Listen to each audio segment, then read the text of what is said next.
శ్రీ విఘ్నేశాయ నమః, శ్రీరామాయ నమః, శ్రీ హనుమతే నమః. భక్తి ప్రేక్షకులకు స్వాగతం. మనం కార్యసిద్ధిలో ఉన్నాం. కార్యసిద్ధిలో లక్ష్మీ సిద్ధి, సంపత్ సిద్ధి చేకూరేటటువంటి దానికి ఒక మంచి మార్గము మార్గశిర మాసంలో లక్ష్మీ పూజ చేయటం. మార్గశిర లక్ష్మీవారము అంటే గురువారం, గురువారాన్ని లక్ష్మీవారము అంటారు. మార్గశిర మాసంలో వచ్చేటటువంటి గురువారం నాడు లక్ష్మీ పూజ కనుక చేసేటైతే, మార్గశిర లక్ష్మీ పూజ చేస్తే అద్భుతంగా సంపదలు నిలబడతాయి అని చెప్పబడ్డది. ఒక ఊళ్ళో ఒక అతనికి భార్య ఉన్నది.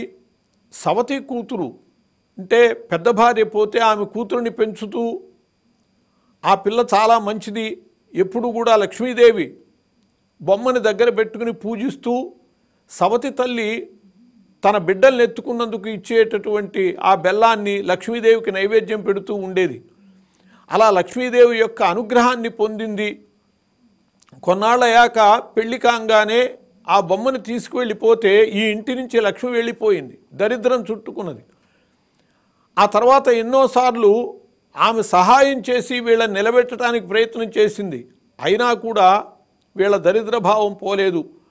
అప్పుడు చాలా ప్రేమతో తన పుట్టింటికి లక్ష్మీ కటాక్షం చేకూర్చాలి అని చెప్పి తలిచినటువంటిదై ఆమె మార్గశిర లక్ష్మీవారం పూజ చేసుకోమని చెప్పి సవతి తల్లి సలహా ఇచ్చింది. కానీ ఆ సవతి తల్లి మార్గశిర లక్ష్మీవారం పూజకు మొదలుపెట్టి ఒక వారము పిల్లలకి అన్నాలు పెడుతూ చద్దన్నం తాను తిన్నది. ఆ లక్ష్మీవారం ఉపయోగం లేకుండా పోయింది. మరో వారము తాను తలకి నూనె రాసుకున్నది. మార్గశిర లక్ష్మీవారం తలకి నూనె రాయకూడదు. అలా ఆ వారం పోయింది. అట్లా 3 వారాలు వృధా అయిపోయాక 4వ వారం ఇలా అయితే లాభం లేదని చెప్పి తానే వచ్చి తన సవతి తల్లిని చెంగున కట్టుకుని ఏ పనులు కూడా కూడనటువంటి పనులు చేయనివ్వకుండగా అలా మార్గశిర లక్ష్మీ వారం పూజ చేయించి లక్ష్మీ కటాక్షాన్ని ఆమె పొందేటటువంటి మార్గం చేసింది. ఆ తరువాత సిరులు కురిసే ఆ ఇంట సంపదలతో విలసిల్లారు అందరూ కూడా. కాబట్టి మార్గశిర లక్ష్మీవారం, మార్గశిర మాసంలో వచ్చేటటువంటి గురువారం నాడు లక్ష్మీ పూజ చేసేటట్లయితే లక్ష్మీ సిద్ధి ఏర్పడుతుంది, సంపదలు ఏర్పడతాయి అని చెప్పబడ్డది. ఇలా మార్గశిర లక్ష్మీవారం పూజ చేసేటటువంటి విధానంలో చక్కగా పూజా మందిరం అంతా కూడా గోమయంతో అలికి శుద్ధి చేసుకోవాలి, చక్కగా ముగ్గులు వేసుకోవాలి, లక్ష్మీదేవిని ఉంచి ఆమెను పూజించాలి.